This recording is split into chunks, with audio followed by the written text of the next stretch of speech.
you. And hopefully we'll have some more friends come in along the way. But I mentioned up front that we're going to do a little quiz so that everybody can find out about their play personalities. So we're going to get started here, and I'm going to tell you a little bit about what we're going to do today. My name is Nadira, and Nadira is an Arabic name that means unique or rare. And I just have always felt like that fit me because I'm one of six. I'm from big family. I'm one of six, and I was definitely the little odd duck out. I'm the shortest. Everyone in my family is about 6 feet tall, between 5'8" and 6'1", and I'm 5'4" on a good day. I have a 12-year-old daughter. Her name is Evangeline. I have her stashed out there in the hallway, but she is just a delightful joy to be around and a lot of my inspiration for how I stay playful every day. I have to be very intentional about it because I'm a naturally very serious person. My business is called Wanderlust and Ohm, and what we do is we focus on creating experiences for people to reconnect with their own capacity, to expand their thinking and explore possibilities. I work with organizations and individuals, and from an individual standpoint, I'll be hosting the Fill Her Up experience on Saturday, and then for organizations, I've got some information on my website about that. My personal passions, where I spend a lot of my time playing for myself right now, is around two different areas. One is around AI. I really love AI, and I started using it very early on, ChatGPT, and have just really delved in, and it's touched and impacted every part of my life. I'm happy to deep dive with anybody on that. I host a separate workshop about that. And then menopause, because it smacked me in my face and knocked me down, and I was probably 5 years ahead of my peer group in terms of experiencing it. So I've learned a lot and had to educate myself, and now everybody's talking about it. But in 2020, when I was experiencing it, there wasn't a lot of conversation about it. This is how you get in touch with me and stay connected. And we're here to talk about play. And most times when people think of play, this is what they think about, like a range of active, boisterous activities, things from bouncy houses and, very active movement. And that could be even for adults where you're throwing axes. When I worked at P&G, a lot of the off sites were like bowling or axe throwing or something very raw.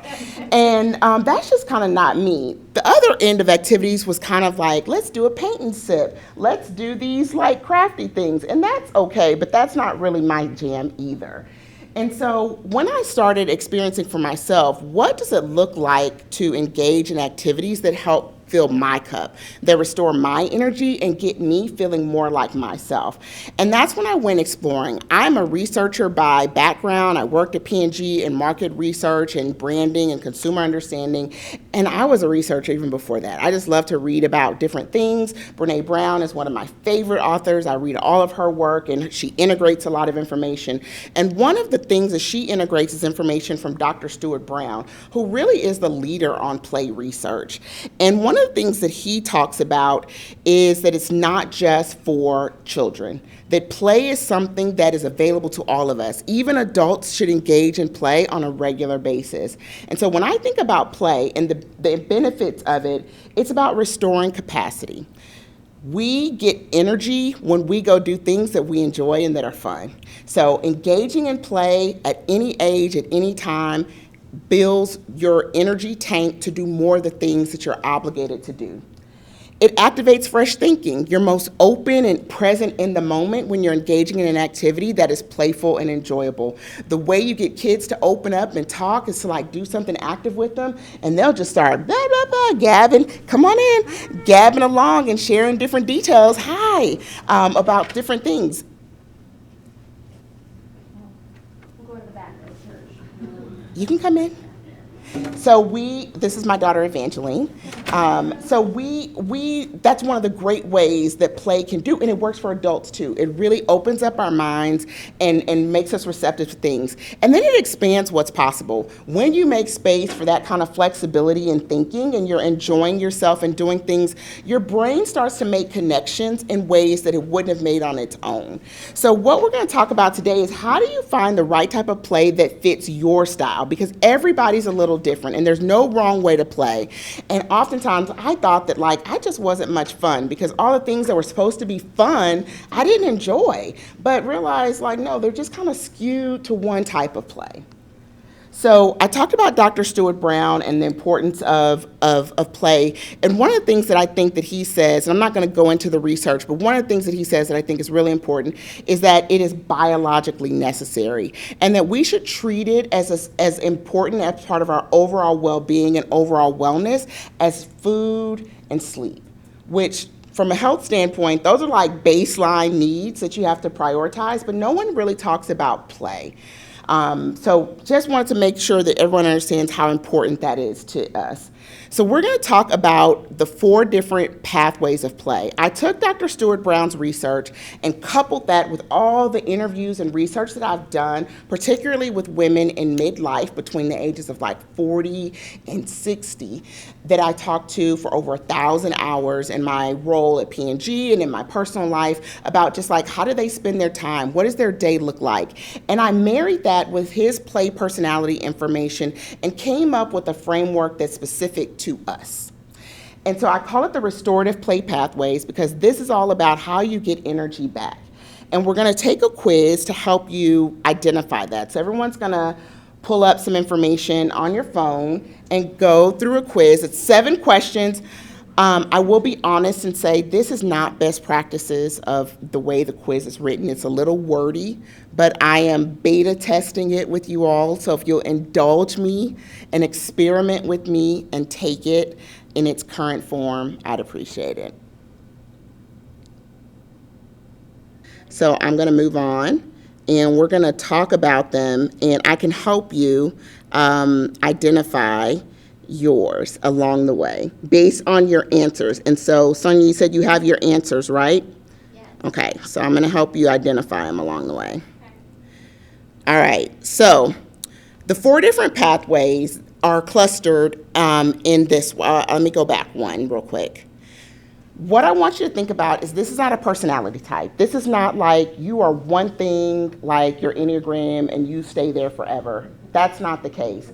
This is about where do you connect in based on your natural tendency for play, and then how you move and access different parts. Think of it as entering into the circle at any point. You start in one place, but you just kind of move around. So everybody can engage and enjoy in all the different types of play.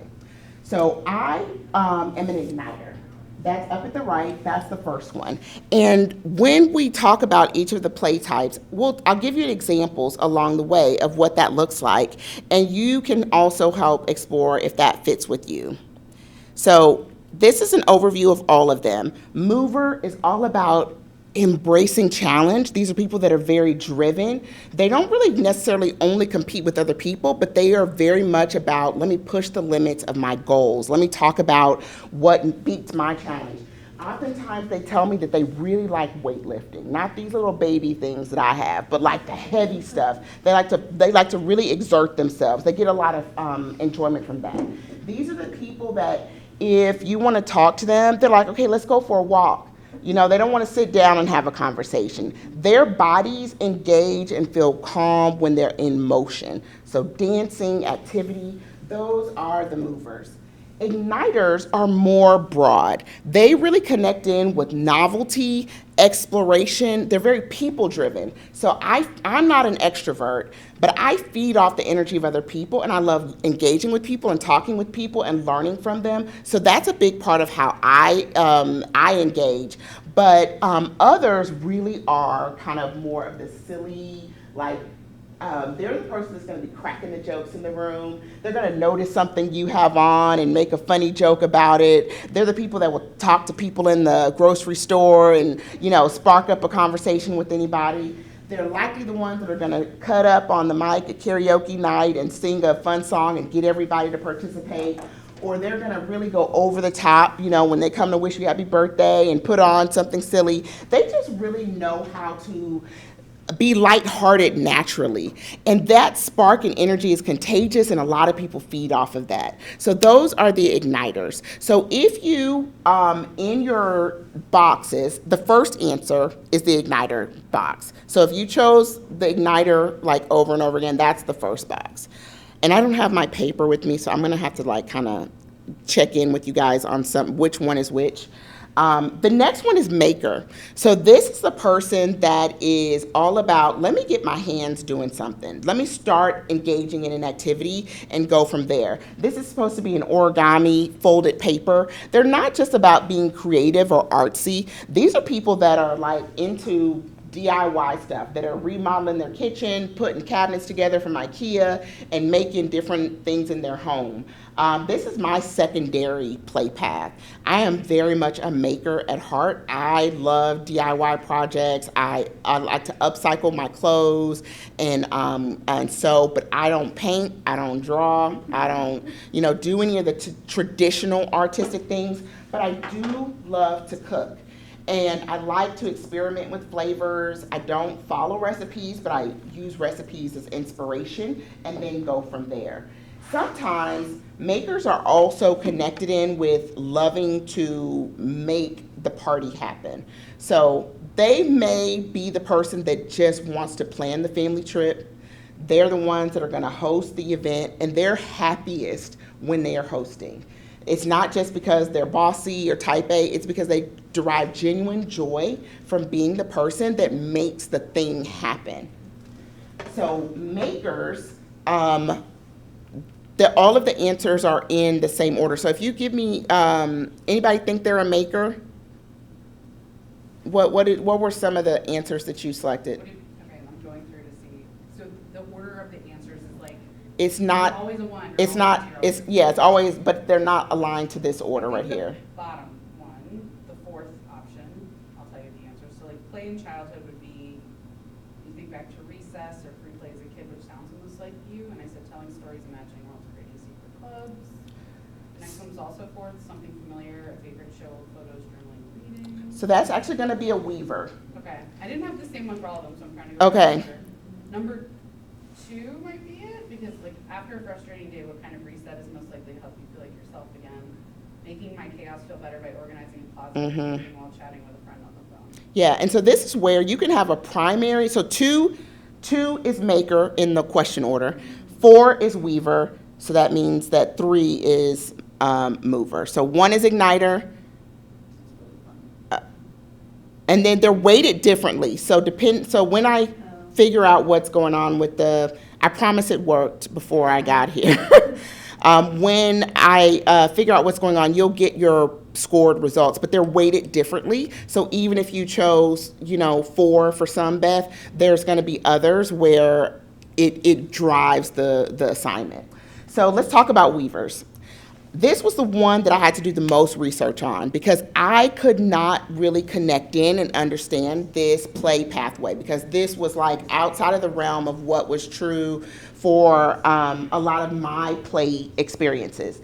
And the reason is because these are people that so much of their play happens internally. It is very much stimulated by their mind, and they engage in deep conversation, so it's not very visible, the play that they do a lot of times.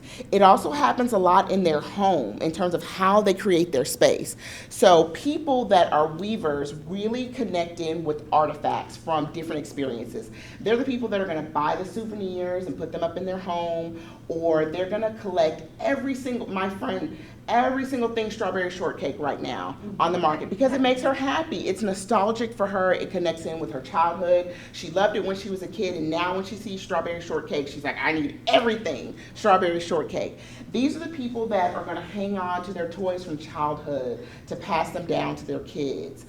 They're also big into journaling and maybe even writing poetry, but they are very expressive in their internal world, and they like to capture the memories and revisit them. So a big part of what they do is in hanging on to those artifacts is because when they run into something, it reminds them of that thing. Versus me, I'm like, I want everything out of my house. I want to recycle it and keep it fresh and bring in new stuff over and over again and not have these things. And no, someone told me that it really helped them with their husband because their husband does these Lego mosaics and these big like building things, and he builds them and then like he doesn't touch them again. He leaves them up all around the house, and she was kind of frustrated with him because she's like, you did this already, you don't touch them, can we put them away, do we need to keep them out?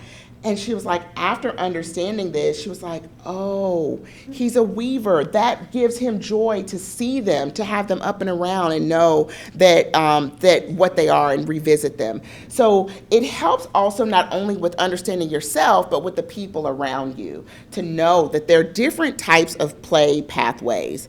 So we talked about mover, we talked about igniter, we talked about weavers and makers. Beth thinks she's a maker. What about you? What do you think you are? I had a little bit of both, so it was interesting what you were saying because I had like a mix. But I had mostly threes, which is mover, and that makes sense. Because when I was on the playground as a kid, I was always like on the monkey bars or playing dodgeball or something, and I was a runner in college. And, like I like going for walks and things like that. Yep. What about you? I am a igniter. I have mostly one. Okay. I'm a weaver, mostly fours. Okay. Which does not surprise me. Tyann? Same. Okay. I think I was all over the place, but a lot of weaver. Just what kind of resonates with you as I talk through them? What feels most like you? I think, yeah, weaver journaling, deep conversations, making meaning out of things. That feels like a creative activity. Mm-hmm. Creative. Awesome. So I'm not going to talk through these now, but once I get I wanted to make sure that everybody here gets to get this deeper explanation, and so you can better understand about yourself. But what I want to talk about now is what are the activities that you can do in your everyday life that really connect in with your play type. So movers are all about embodied play. So when you think about engaging yourself physically, and I don't mean for the purpose of like health and nutrition, because that's kind of a separate thing.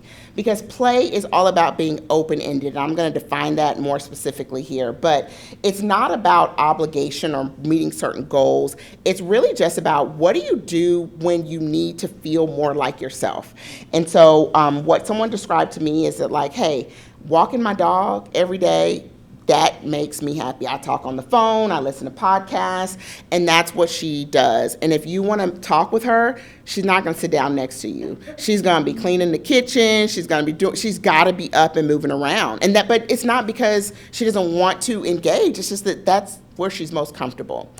So when you think about activities, there are things that you can do that are like, I talk about like playing it up a little bit. So I like to swim for my exercise. I do lots of the aquafit classes here, and I walk in the pool and do the resistance training, and just I like to be in the water. It makes me feel good sensory wise, but I got to be moving. And so one of the things that I do to kind of play it up for myself is I put on a playlist that I call my workout playlist, but these are the songs that if they're played, I can't help but dance. So I will just, as I'm walking up and down the pool and as I'm doing my set, I will have that playlist on, and I'm also dancing. So sometimes I'm not doing like an official lunge or something. I'm just dancing, moving my body to the music and just enjoying myself. And so as I think about ways that you can add play on top of something you're already doing, what are the things, if you're working on, running or fitness, is there something, I love when I watch people at the Flying Pig where they dress up in like costume and they're wearing like Miss Piggy, socks or Wonder Woman socks. That's the kind of way where you play it up. You take something that you're already doing and you add a little spice. You know, you just sprinkle a little something extra on top of it. Improvisational play is what the Igniters engage in. They really like novelty, spontaneity. And one of the very basic examples that I like to use for this is when I GPS my way around Cincinnati, even though I've lived here for 15 years and I know my way around, I still have to map everything because menopause. And it will give me different routes. And if it's a 1 or 2 minute difference, I will choose the route that I've never chosen before and just try something new. It's not about saving time or anything. It's just about, like, it might take me to a neighborhood that I've never been to before. One of the things I like to do in Cincinnati is I like to look at houses and see if I can find a house that's the same footprint and architectural blueprint as mine. And I never know where I'm going to see those houses, but it always is something that I'm on the lookout for when I'm driving. And so when I'm off on a GPS route that I've never been on, it's one of the things that I get to do. And the benefit of that is it brings me present. When I'm in the car, it's one of the biggest places to go offline and my brain start to ruminate on other things. But a big part of play helps keep you in the present moment. So that's one of the reasons why I do that. And same thing within the pool while I'm doing my exercise.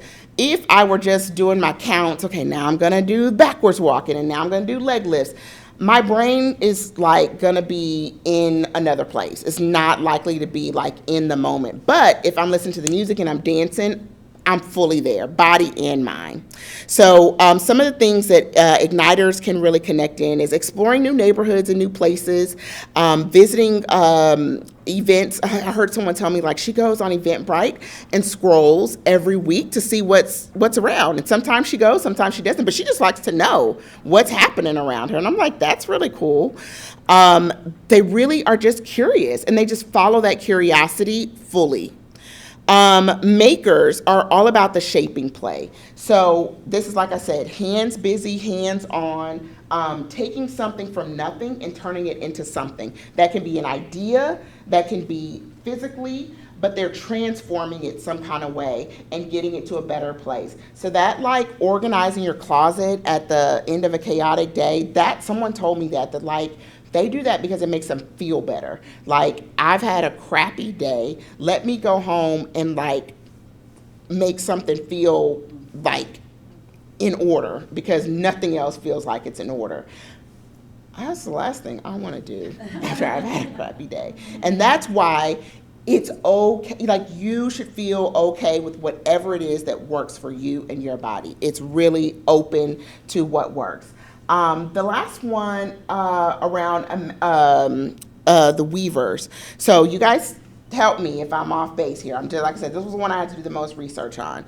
So this is where it is really about not only capturing the words from a journaling standpoint, but these are the people that are going to be taking the pictures, that are going to be, making the scrapbook and writing on the back of the pictures. They're going to say, wait, guys, we got to take a picture before we leave. We don't know when we're going to be together again, or they'll like post side by side. My sister does this. She's like, look, every time she gets together with the same group of people, they take another picture so they can see the progress over the years and see how everyone's grown and changed along the way. So they also are really into collections and like needing to have every single thing. And I'm not gonna say, but someone in this room is really into books, and they must have every single book in the series. It's not okay to just have one. You need all the books in the collection. You gotta fill it up. It's kind of weird to just have one out of all books.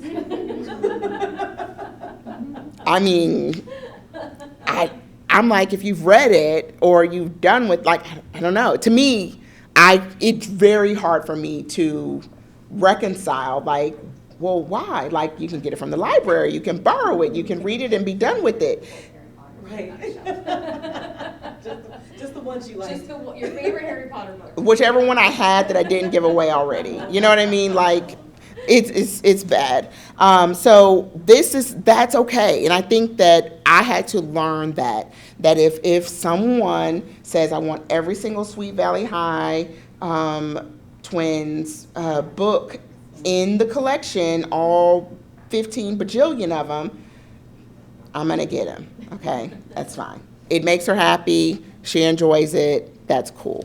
So when you think about what kind of things you can do for yourself on a daily basis as a weaver, it's about what are the ways in which you can capture those moments and experiences that you're living through on a daily basis. Someone shared with me that they take a picture every day of something they saw, something they liked, something that caught their eye, and they just do a photo journal and just document every single day. They don't do anything else with it. They don't scrapbook, but they just capture that moment so they can scroll back through their phone and see their daily picture. I thought that was a really cool thing. Another person who I'm really impressed by does a bullet journal every night of her 3 kids, and she writes down 3 bullets of something they each did that day every single night, and she's done it. Her kids are older than mine, so they're in like high school, but she's done it every single day for their whole lives. So she has a record of everything, and it is impressive. I'm sure that will mean a lot to them, but it means more to her, because she's like, this is how I keep up with things. This is how I make sure that like I'm giving and noticing all 3 of my kids on a daily basis and engaging in what's important to them. So does that feel like? It explains why I had so many collections as a kid. It really does. Buttons, basketball cards, stamps, Cabbage Patch dolls, stickers. Like I had that amongst, and then now I've got a lot of journals. And yeah, but I also kind of split between the makers. Mm-hmm. Some of my tendencies also go with like hands-on. I'm split too. Yeah. Yeah. Yeah. Maybe it's a popular combo. Yeah. I know. Hopefully, along the way, I'm eager to get the data to see. Once I have enough people, I can find out where there's some correlations and where there's some natural overlap. I can't wait. I'm like really excited about it. That's why I did it in a circle, because I find that you kind of go with what's next to you. So me, I'm up here, I'm an igniter. I kind of flow down to maker. Those are my natural 2. I'd say my third one would be mover, and the one furthest away from me is the weaver. And so that's why I built it out as a circle. And so when you think about your natural play tendency, it's a place to start, but it's not the only place where you should indulge and spend time. And you can integrate and cross-pollinate experiences. That person I was saying that likes to walk her dog and talk with a friend at the same time, she's integrating that weaver and that movement play all into one, and she's really getting the best of both. And when I am doing like my cooking, and I'm looking at a recipe, but I'm really just throwing a bunch of stuff together, experimenting, I'm doing both. I'm improvising as an igniter, but I'm also doing the maker thing. So you can really have a lot of overlap between them. Tell me your name in the back. Katie. What do you think your secondary? I was thinking it's weird because I'm like igniter too, because I'm like, oh, shiny. Like deep conversation shiny. So it seems to be like I love spontaneity and I love an adventure, and so yeah, those 2 resonate. Even though they're across from each other, it seems like they kind of balance. It's like a balance. Yeah. It's like the deep and then the like, oh, shiny, like novel. And the good news is, for all of us, what really amplifies the experience on all of these things is the socialization. So anytime you can integrate social conversations in it, that is going to amplify the experience for you. So I would say, when you're thinking about play for yourself, think about it on a daily basis. What is some way you can play it up, add something extra in there? Then how can you make it social? Can you call somebody? Can you bring somebody into it? Just whatever those things are. Abigail, did you have I didn't get what you think you are. Well, I lost my survey responses, but from what I've heard, I think from the questions I got maker and mover, but then from your descriptions I thought maybe igniter, so you talk about them being close is interesting. Yeah. So one of the reasons why this is so important for us, and why it's important to make play at the center of our well-being, and not to abandon the importance of yoga or running or physical activity or good nutrition. It's about really adding it into the list of things that you're doing to care for yourself. And it's because we are at a life stage, I'll say anybody over 30, there is this midlife convergence that is happening. And we have a high level of demands on our life. We're carrying a lot of responsibility, whether it be from work, caregiving, or obligations that we just have to meet to be an adult. Or we have shifts that are happening in our life. Empty nesting, kids moving out, your whole life is centered around kids' activities, and then all of a sudden when they graduate, your social circle evaporates. What are you going to do with yourself and your time? Or heaven forbid, you lose a spouse or a partner, and that was a person that you spent all of your time with, and now you're having to rebuild your life in a new way in the absence of this person. So there's a lot of things that are happening that are shifting us, and the things that used to work and that used to be our go-tos don't match our current reality. And the last one are the sensations that are happening in our body, whether it be pregnancy, postpartum, perimenopause, menopause, you name it, our bodies are like boom, boom, boom, boom, in fluctuation at any given point. One of the biggest sensory issues that I had was around clothing. Suddenly, certain fabrics drove me nuts. I could not wear anything that wasn't like a cotton fabric for years. It just irritated my body to no end.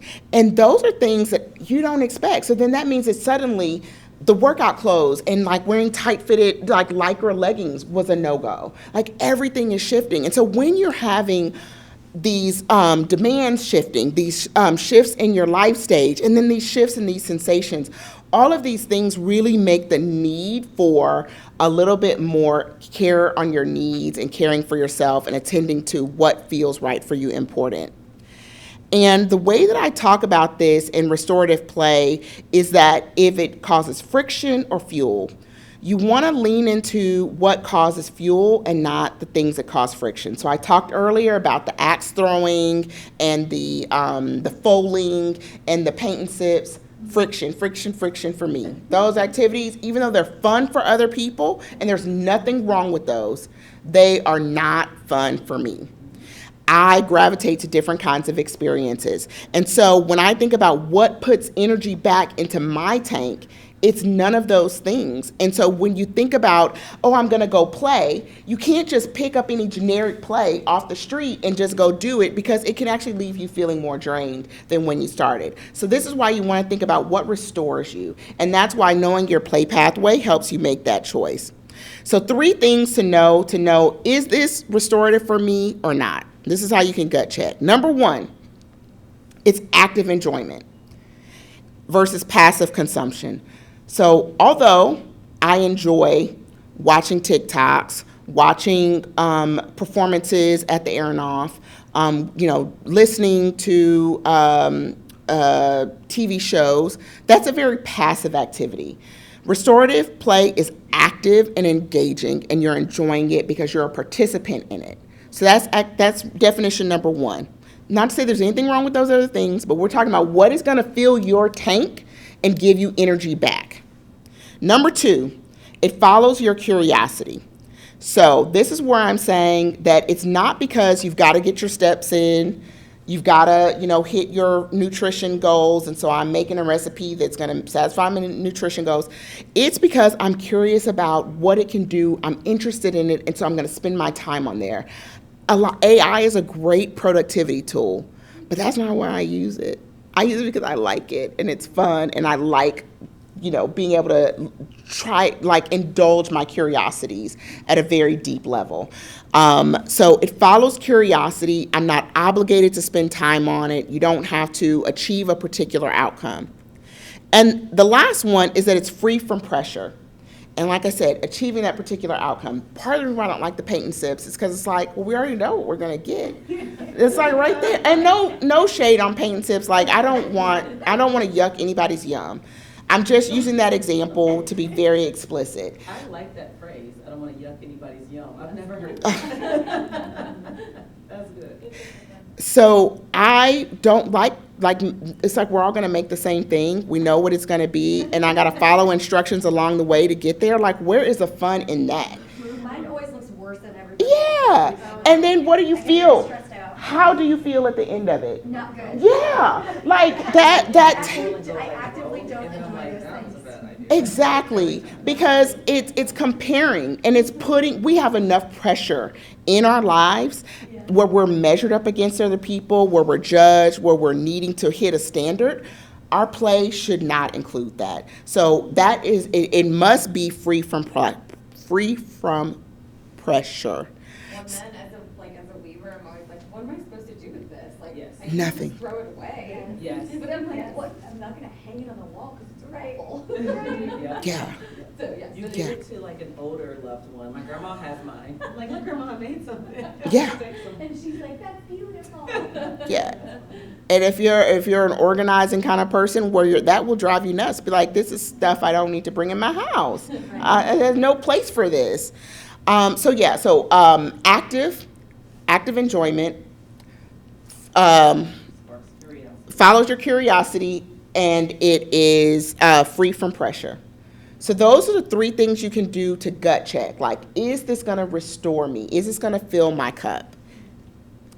And I got to give you just a little, if you indulge me for just a little moment, I got to give you some of the data behind it, okay?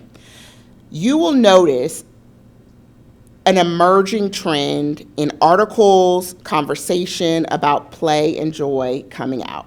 This is going to be huge in the wellness space. People are going to be talking about joy and play.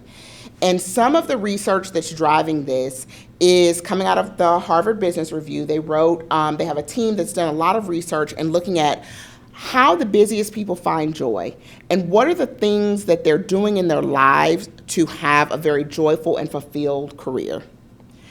And they talk about it as a satisfying life made up of three components. That people who have a lot of joy in their life is made up of, who have a satisfying life have three things going on for them. The first one is achievement. They like the work that they're doing. They're connected into a sense of accomplishment. They feel good about their role in delivering whatever it is industry that they're in. Most people have a check mark by that, especially women. We've been trained to achieve and succeed and,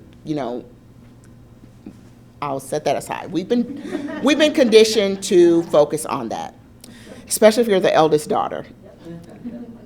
The second thing is that it has meaningfulness. Now, I use their word, but for me, it's easier to think of it as purpose. Like, what is it that that matters to me in my life? Sometimes it's about, the relationships or raising, children. Sometimes it's about giving back to the community.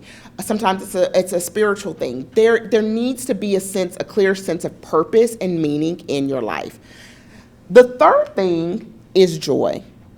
And that is made up of those types of experiences that just delight you, that are just for your benefit, that can't really be measured. And this is where the majority of people are lacking. It is the missing piece in people's overall life satisfaction. And so they think if I just try harder on the achievement or I try harder on meaningfulness, that it will fill that gap. But it's like a missing puzzle piece. There's no expansion that can happen in those two things that can fill the gap that's there from joy. And play is a great way to fill that joy bucket on a daily basis. And it doesn't have to be scheduled. It shouldn't be something that you only put on your calendar on vacation time. You're like, I'm going to do all this fun, playful things while I'm on vacation. No, you can't wait for that. Do you only wait to eat when you go on vacation? Do you only wait to sleep when you go on vacation? No, you got to do it every single day. You got to find ways to make it a part of your daily life. And it doesn't have to be big to be meaningful. I use this example. One of the things, dopamine dressing, I also wear it because it makes me happy. But I can tell you, if I want to talk to people, I put these boots on. I get lots of compliments, but also conversation about it. And then they turn around and they're like, oh my God, look at that bag. And it's like a way to spark conversation and connection. So I use my clothes a lot of times as a way on my daily life to engage in play. And sometimes it's about, okay, I've never worn this jacket with shorts before. That was another thing I did today. I've never done that before. So when I put my outfit together, I'm like, I'm also looking for new combinations of things. How can I wear something in a new way that I've never worn before? That's an easy one for me to do. The other one I'm sorry, did you say you were an igniter? yes. Okay, yeah. Yeah. The other one is through food. So my daughter, the example I use for her that she taught me was that you can put tahini on cucumbers. You put lime juice, cucumbers, and sprinkle them with tahini, and then it's a delicious snack. You can do it on mango, and it just adds a little something extra to the experience. So I love it because she's eating cucumbers, but it's also just a great way to just delight yourself. Another thing, if she doesn't mind me saying as an example, she's very much into the ceremony of her meal. She likes the plate to be set up a certain way, her things to be cut up and look pretty. She likes for it to be set at the table. She likes the pomp and circumstance of a fully set table, candles if you can get them. I mean, just all the things. Just really into that. And that is like for breakfast. It doesn't have to be a special occasion. It doesn't have to be something that you wait for and do at a special time in your life. So what I want to say, the reason why a lot of us get held back from this is because we're covered in poop. Okay. Who's a mom? Raise your hand. Okay. You know the insidious nature of when you can't find it, but you can smell it. It's there. It could be the smallest little bit that comes from changing a diaper, or like they got something in their diaper. You're like, okay, this is very disruptive. I think of this as us as adult women in particular, we're covered in poop. And poop for us is pressure, obligation, optimization, and productivity. From a pressure standpoint, everything feels urgent. We got so much to do. I got to get here, got to pick up this thing on time. I got to get this thing to work. I got to make that doctor's appointment. Oh, wait, I'm supposed to call this person. I haven't talked to them in a while. They called me and I saw their text message. I haven't called them back. There's just a constant amount of pressure and sense of feeling everything is urgent. I got to get to that right now, or else like this delicate ecosystem that I'm keeping together with bubblegum and, prayer is going to fall apart. The next thing is obligation. Everything feels assigned and mandatory. This is where someone else is telling you what has to be done. You didn't choose it. This is what you have. You got to pay the bills every month. You got to go do the thing for your work. You got to show up and take the trash out every Tuesday or whatever day you got to do it. There's just a list of things where you're obligated to do them. Optimization. We have really gotten into a culture that everything has to be improved upon. You got to make everything better. You got to best your whatever in any way possible. Shave a little time, save money, do it better. Don't let Pinterest get involved. You're really going to jack up any sense of playfulness that you might have because you see somebody else, doing it this way. You're like, well, dang, that way that I was going to do it just doesn't feel good enough. So now I got to level up all the time. There are just so many signals coming at us about how things need to be better. And then there's the productivity challenge. Everything has to produce and get a result. And it's like, you can do stuff just for the plot. I mean, just for the story, just for the experience. It doesn't have to be, to check a box or have a particular thing. You can just do it just to do it. And I love people talking on social media about side quests and, being the main character for themselves and, just all these things because it's a good reminder that you can whimsify your life in an easy way and you can add all these new things without even having to be very scientific about it. That is playfulness. And that's what playfulness looks like in adulthood. It's not only those things that I showed in the beginning with bouncy houses and soccer. It can be just that simple. Wearing something, tasting something new, going a different way, picking up something, having a conversation with someone. That is playfulness. And so it's easy to put it into your everyday life. But for me, I have to be intentional about it. I am not naturally going to have a bias towards doing these things. I am intentional about what am I going to do today. What is something I'm going to do? And like I said, I reach for the easy one first, and then I kind of play up other things along the way so I can just stack it up.